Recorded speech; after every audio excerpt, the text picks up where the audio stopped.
नमस्कार दोस्तों। तो अपन ने पिछली वीडियो में बात की थी कि भ्रूण का विकास और जुड़वा बच्चे के बारे में कि भ्रूण का विकास कैसे होता है और जुड़वा बच्चे कैसे होते हैं। तो आज बात करते हैं प्रेगनेंसी डायग्नोसिस के बारे में कि प्रेगनेंसी डायग्नोसिस किस तरह से करते हैं, इसके बारे में आज बात करते हैं। कि सबसे पहले तो डेयरी मैनेजमेंट में प्रेगनेंसी डायग्नोसिस एक इसके सबसे महत्वपूर्ण प्रक्रिया है और यह जितना जल्दी हो सके उतना ही फायदेमंद रहता है। यानी प्रेगनेंसी डायग्नोसिस जितना जल्दी होता है उतना ही फायदेमंद रहता है। इसके लिए गाय भैंस की रेगुलर जांच करनी चाहिए कि गाय भैंस होती है उसकी रेगुलर जांच करनी चाहिए। यदि पशु गर्भधारण है, यदि पशु गर्भधारण नहीं किया हो तो वापस जल्दी से गर्भित कराया जा सके। यानी पशु के बाद गर्भित नहीं किया गया तो उसे जल्दी से गर्भित कराया जा सके। और गर्भित नहीं होने वाले पशु वापस 21 दिन में हीट में आता है। जो पशु गर्भित तो नहीं होता है वो वापस 21 दिन में पुनः हीट में आता है। एक पशु चिकित्सा कर्मी को प्रेगनेंसी डायग्नोसिस में कुशल होना जरूरी है। यानी कि कोई डायग्नोसिस है पशु चिकित्सक तो उसको कैसे कुशल होना चाहिए कि वो प्रेगनेंसी डायग्नोसिस के बारे में कितना जानता है कितना नहीं जानता, उसके बारे में उसको पूरी नॉलेज होनी चाहिए। क्योंकि पॉजिटिव एनिमल को यदि गलती से नेगेटिव बता दिया तो एनिमल को वापस गाय भैंस को गर्भित कराया जा सकता है। यानी जो पशु नेगेटिव है उसे पॉजिटिव बता दे तो उसको तो पशुपालक को फिर उसकी उसी के अनुसार देखभाल करेगा, उसी के अनुसार उसको राशन पानी देगा। और जो पॉजिटिव है उसको नेगेटिव बता दिया तो उसको वो पशुपालक को गर्भित करवा देगा और फिर क्या होगा कि अबॉर्शन हो जाएगा। तो उस तरह से इनके पूरी नॉलेज होनी चाहिए डायग्नोसिस के बारे में।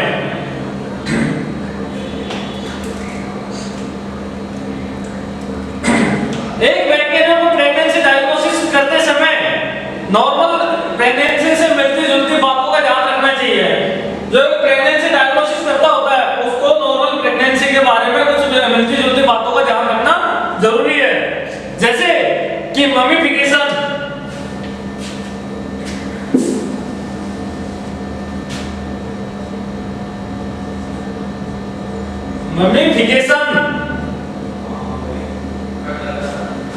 ममीफिकेशन हो गया, मैसेरेशन हो गया, MECERATION मैसेरेशन हो गया, पायोमेट्रा हो गया,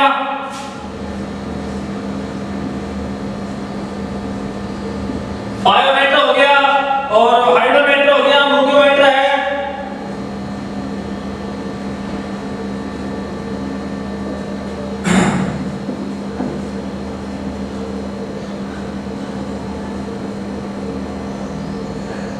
हाइड्रोमेट्रा एंड ट्यूमर।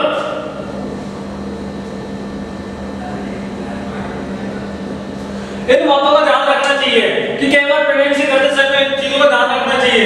जैसे कि ट्यूमर होती है, गांठ होती है तो पशु को अगर पशु नेगेटिव है तो उसे पॉजिटिव बता देगा उसके अनुसार, गांठ के अनुसार। पायोमेट्रा से क्या की सूचना आ जाती है उसके जो जेनेटल ऑर्गन्स होते हैं उनमें। तो जैसे ममीफिकेशन है, घर में बच्चा मर जाता है उसका, घर में बच्चा मर जाता है तो इन चीजों का ध्यान रखना जरूरी है।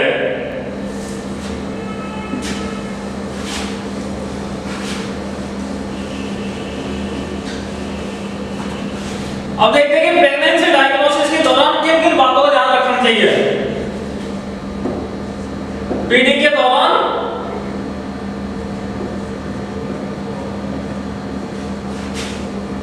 किन किन बातों का ध्यान रखते हैं तो अब देखते हैं इसके बारे में कि सबसे पहले पशु की पूरी तरह से हिस्ट्री ले। पशु की हिस्ट्री ले। अब देखते हैं कि पशु की हिस्ट्री किस तरह से लेते हैं। कि सबसे पहले पशु की हिस्ट्री लेते हैं वो किस तरह से लेते हैं कि एनिमल की लगभग उम्र क्या है।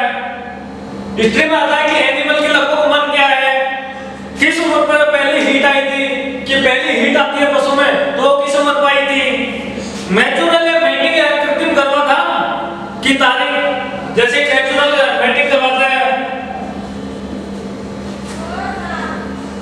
या फिर एआई। तो किस तारीख को ये करवाया था? इससे पहले ब्याह की तारीख कितने तारीख को गई थी? डिलीवरी ऑफ प्लेसेंटा की जानकारी कि प्लेसेंटा नॉर्मल गई या फिर निकलवाई थी या आरोपी हो गया था, उसकी जानकारी।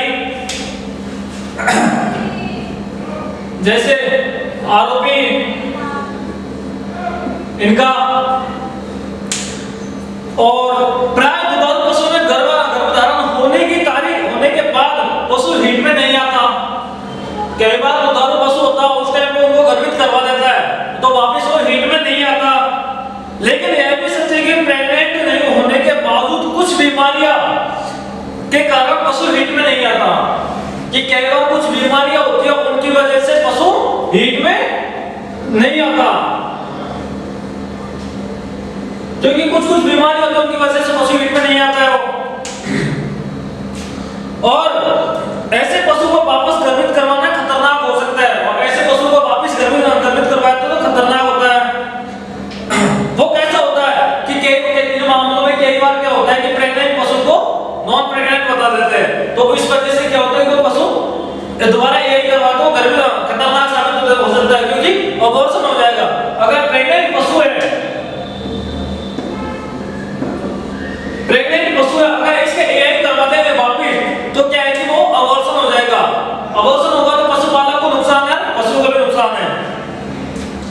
ऐसे हिस्ट्री में सिर्फ हिस्ट्री पर भरोसा करने के बाद पशु की पूरी तरह जांच करनी चाहिए। ये नहीं कि पशु की हिस्ट्री ले ली उसके अनुसार एआई करते या पीडी करते, वो गलत है। पशु की पूरी तरह से जानकारी लेना चाहिए। अब देखते हैं कि पीडी के लिए पशु का कैसे कंट्रोल करते हैं।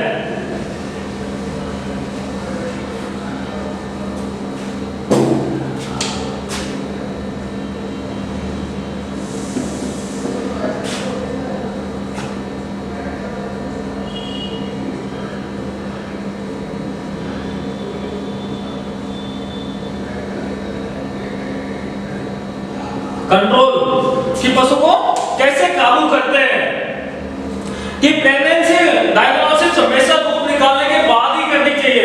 ये प्रेगनेंसी डायग्नोसिस करते हैं तो दूध निकाल के बाद ही करनी चाहिए, क्योंकि कई बार पशु उछल कूद कर जाता है तो पशु क्या है कि दूध नहीं देता शाम को और दूध की मात्रा भी कम हो जाती है। गाय भैंस को खड़ी अवस्था में अच्छी तरह से काबू करना चाहिए। गाय भैंस होती है इनको खड़ी अवस्था में हमेशा एक पीढ़ी करनी चाहिए और अच्छी तरह से काबू करना चाहिए। चूंकि भारतीय पशु ज्यादातर उछल कूद करते हैं, तो जैसे अपने देसी नस्ल होते हैं वो ज्यादातर उछल कूद करते हैं, इसीलिए बेहतर है कि पशु को ट्रेविस में डालकर पीढ़ी करें। जो ट्रेविस होता है इसमें डालकर ही उसके काबू करे, पशु को काबू करने के बाद में पीढ़ी करे। यदि ट्रेविस नहीं हो तो पिछले पैरों को बांध कर, कई बार ट्रेविस कहीं नहीं हो तो उसके पिछले पैरों को बांध कर पीढ़ी की जा सकती है। और पीढ़ी के लिए पशु को जमीन पर नहीं गिराना चाहिए। जिस टाइम में पीढ़ी करते हैं उस टाइम तो पशु को जमीन पर नहीं गिराना चाहिए, क्योंकि उससे पीढ़ी का कुछ पता नहीं लगेगा। अब देखते हैं कि खुद की सुरक्षा किस तरह से करनी चाहिए, कि खुद की सुरक्षा करते हैं और किस तरह से करते हैं।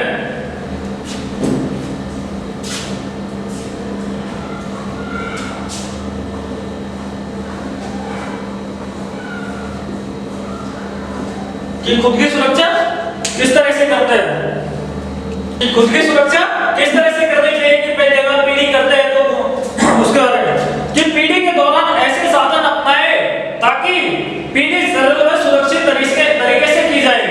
पीढ़ी करते समय कुछ साधन ऐसे अपनाए कि सुरक्षित और वह सही तरह से कर सके।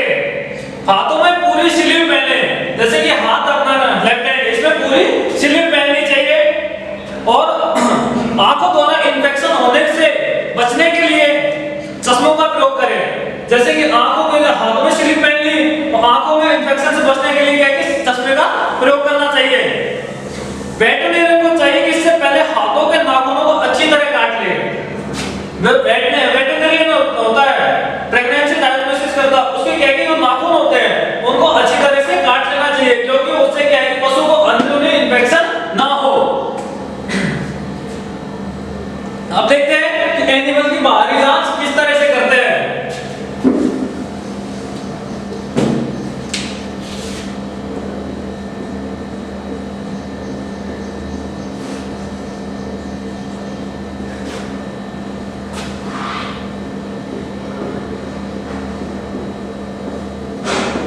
कि एनिमल की बाहरी जांच किस तरह से करता है कि प्रेगनेंसी में एनिमल की एब्डोमिनल की साइज बढ़ना कई बातों पर निर्भर करती है। जो एब्डोमिनल होता है उसकी कई बातों पर बढ़ जाता है, उनमें कई बार निर्भर करता है।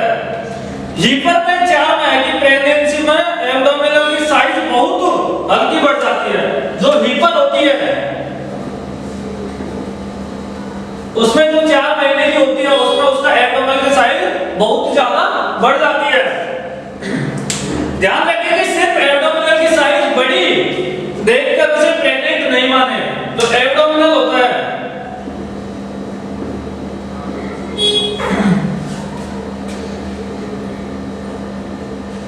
एब्डोमिनल होता है इसकी साइज को देखकर के उसको प्रेग्नेंट नहीं मानना चाहिए। ज्यादातर गायों में 6 माह की प्रेगनेंसी के साथ ही एब्डोमिनल की साइज बहुत बड़ी नजर आती है। जो प्रेगनेंसी होती है गायों में 6 महीने की हो जाती है उसके जो एब्डोमिनल होता है उसका साइज भी बहुत ज्यादा बढ़ जाता है। प्राय यूट्रस में 2 भाग होते हैं। ये प्राय यूट्रस में 2 भाग गर्भधारण का होता है, इसीलिए एब्डोमिनल की साइज दाईं ओर अधिक बड़ी हुई नजर आती है। हीपर जो पहली बार प्रेग्नेंट होती है उसमें 2-3 बार ब्याई हुई गायों की तुलना में एब्डोमिनल की साइज बहुत बड़ी नजर आती है। जो गाय भैंसों में मोटी होती है, जो की गाय भैंसों मोटी होती है उसे देख करके पशु चिकित्सक उसको प्रेग्नेंट बता देता है। कई बार उनमें गर्भकाल के आखिरी दिनों में प्रेगनेंसी का पता चलता है और उससे पहले मुश्किल होती है। जो आखिरी दिन होते हैं इनमें गर्भकाल का पता लगता है और शुरू में नहीं लगता।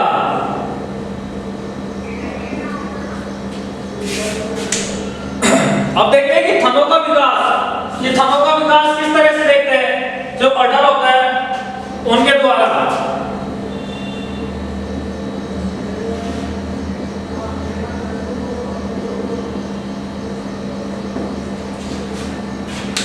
कि एक हीपर में 4 माह की प्रेगनेंसी के बाद से अडर की साइज हल्की बड़ी नजर आती है।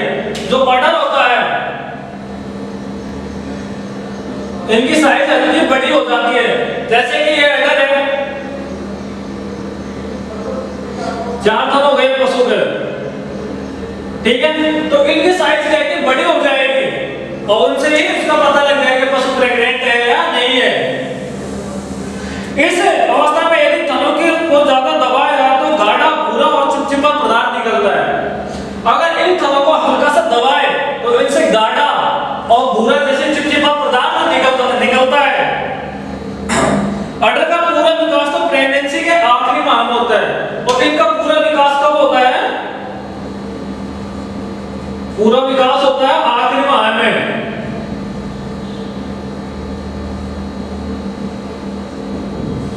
अडर का और नॉन प्रेग्नेंट एनिमल में अडर के टिश्यू सॉफ्ट होते हैं। जो नॉन प्रेग्नेंट होता है उसमें क्या है, जो अडर होता है उनको सॉफ्ट होते हैं, वो टाइट नहीं होते। प्रेग्नेंट में तो टाइट हो गए लेकिन नॉन प्रेग्नेंट में ये टाइट नहीं होते।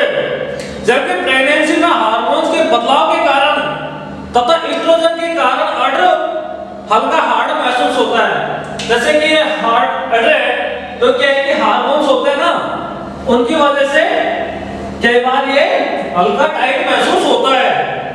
वैसे हर एनिमल में आकार व कठोरता अलग अलग होती है। हर एनिमल होता है उसमें आकार भी अलग होगा और कठोरता भी अलग अलग होगी। ये नहीं कि एक जैसे एक समान हो। पार्चुरेशन के 3 से 4 दिन पहले तो अडर पूरी तरह से फैल जाता है। जब पार्चुरेशन होता है उस टाइम पे अडर पूरी तरह से फैल जाता है। यानी कि जैसे ये अडर है तो ये पूरी तरह से फैल जाएगा, आगे तक जगह दे देगा, नहीं फैल जाएगा ये। और इसके अलावा और इसमें कोलेस्ट्रॉल भी बन जाता है। जो खीस होती है, जो अडर में जो खीस होता है, जो मां का पहला दूध होता है, ये भी बन जाती है। इसके अलावा 2-3 सप्ताह पहले हल्का एडिमा भी नजर आता है। जब पार्चुरेशन होता है, पशु जाता है, प्रसव होता है, उससे 2-3 सप्ताह पहले क्या होता है कि इसमें हल्की सूजन होती है, यानी हल्की अडर के पास में एडिमा होती है। ये 2-3 सप्ताह पहले हो जाता है।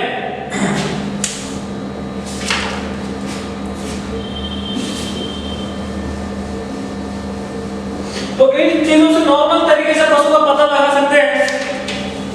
अब देखते हैं कि रेक्टम द्वारा कैसे जांच करते हैं। रेक्टम द्वारा जांच कि प्रेगनेंसी डायग्नोसिस के लिए ऐसा तरीका अपनाया जाए जो एक्यूरेट हो तथा अस्पताल से बाहर कहीं भी आसानी से किया जा सके। पशु का ऐसा तरीका अपनाया जाए जो आसानी से और अस्पताल के बाहर कहीं पे भी किया जा सके। गाय भैंसों में रेक्टल पाल्पेशन द्वारा पीढ़ी करना सबसे अच्छा प्रैक्टिकल तरीका है। यानी जो रेक्टम द्वारा पीढ़ी करते हैं वो सबसे अच्छा तरीका है।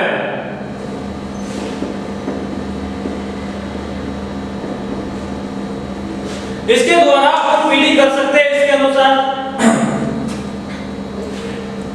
पीढ़ी के लिए हाथ में स्लिप पहने और चिकने करे। जब पीढ़ी करते हैं पशु की तो लेफ्ट हाथ में स्लिप पहने और आगे से पानी वानी या तेल ऑयल वगैरह लेके उसको चिकना कर ले। अंगुली को आगे से मिलाकर कौन शेप में हल्के रूप से एनिमल की एनस में डाले। जैसे कि ये मैंने स्लिप पहनी हाथ पे, तो इसको कौन से यहाँ से चिकना करने के बाद में उसको कौन सा शेप में करके और एनस में हल्का हल्का डाले। कहाँ डालते हैं? एनस में। जो भी एनिमल एनस की मसल को ढीला करे तो हाथ को आगे अंदर ढकेलता जाए।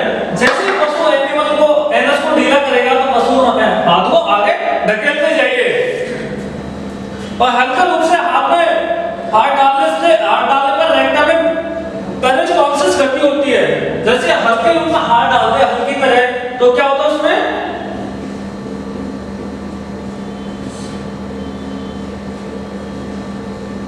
पेरिस्टाल्सिस गति होती है पशु में।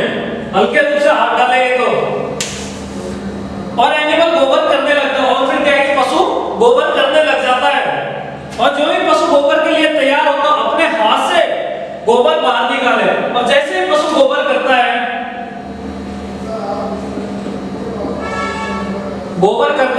तो वो गोबर को अपने हाथ से हल्के तरीके से बाहर निकाल दे। और गोबर निकालते समय अंदर हवा प्रवेश नहीं करनी चाहिए। अगर हवा प्रवेश कर गए तो उसमें बैलोइंग्स हो जाएगा, फूल जाएगा। गोबर निकालने के लिए हथेली से गोबर को बाहर धकेलना ताकि रेक्टम में हवा अंदर घुस ना सके।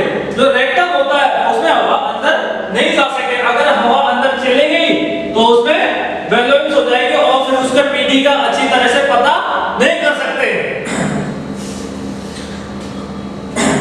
और इससे रेक्टम भी फट सकता है। और जैसे ही हवा भरेगी हवा अंदर जाती है तो वो फूल जाएगा और फूलने के बाद में कई बार पीढ़ी का पता नहीं लगता और जो रेक्टम होता है उसका भी फटने का डर रहता है। इस दौरान यदि बैक्टीरिया की अंगुली के नाखून लंबे हो गए तो अंदर में जो जेनाइटल ऑर्गन्स होते हैं बिल्कुल सॉफ्ट होते हैं तो अंदर इन्फेक्शन हो सकता है। तो हमेशा जब भी कह जाए तो नाखून कटे हुए होने चाहिए। और जिन गायों में रेक्टम की हल्का एडिमा होता है, जो गाय होती है उनकी रेक्टम में हल्की सूजन होती है, उनमें पीढ़ी के दौरान ब्लीडिंग होने की संभावना अधिक रहती है।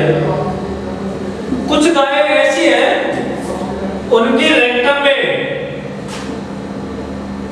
हल्का एडिमा होता है तो उसमें क्या होता है कि जब पीढ़ी करते हैं उस टाइम पे ब्लीडिंग होती है। ब्लीडिंग होती है। डायरिया के समय रेक्टम में अक्सर एडिमा हो जाता है। जब पशु में डायरिया होता है तो उस समय रेक्टम में हल्का एडिमा होता है। इसके अलावा जिन एनिमल्स में कब्ज हो रही हो तो रेक्टम की म्यूकोसा सूखी रहती है। यानी कि किन पशुओं में कई बार कब्ज हो जाती है, जो उनकी रेक्टम होती है वो सूखी रहती है। गर्मियों के दिनों में पानी में हरे चारे की कमी के कारण भी रेक्टम की म्यूकोसा सूखी रहती है। गर्मियों में हरा चारा और पानी की वजह से क्या होता है कि रेक्टम की म्यूकोसा सूखी रहती है। और ब्लीडिंग होने की संभावना अधिक रहती है। अगर ग्लूकोज सूखी रहेगी तो क्या होगा, ब्लीडिंग ज्यादा हो सकती है। जो एनिमल मोटे होते हैं उनमें भी पीढ़ी करने में थोड़ी दिक्कत आती है। कुछ पशु मोटे होते हैं तो उनमें भी पीढ़ी करने में कई बार दिक्कत आती है। गायों की पहाड़ी व छोटे आकार की नस्ल जैसे कि कौन कौन सी हो, डांगी, खिल्लर, पहाड़ी नस्लें होती है गायों में।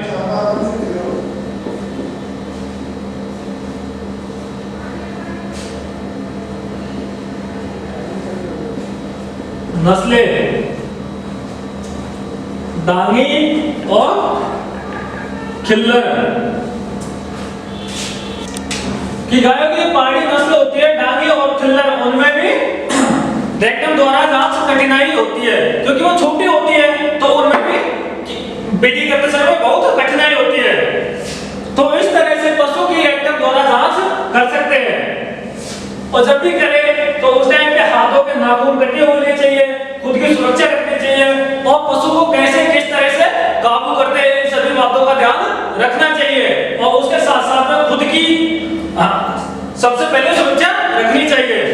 तो ठीक है, तो आज बात की अपन ने कि प्रेगनेंसी के दौरान किन किन बातों का ध्यान रखते हैं और बात करते हैं नेक्स्ट वीडियो में। ठीक है, जय हिंद, जय Bharat.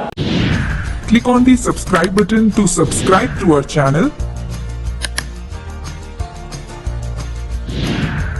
Press the bell icon on the YouTube app and never miss another update.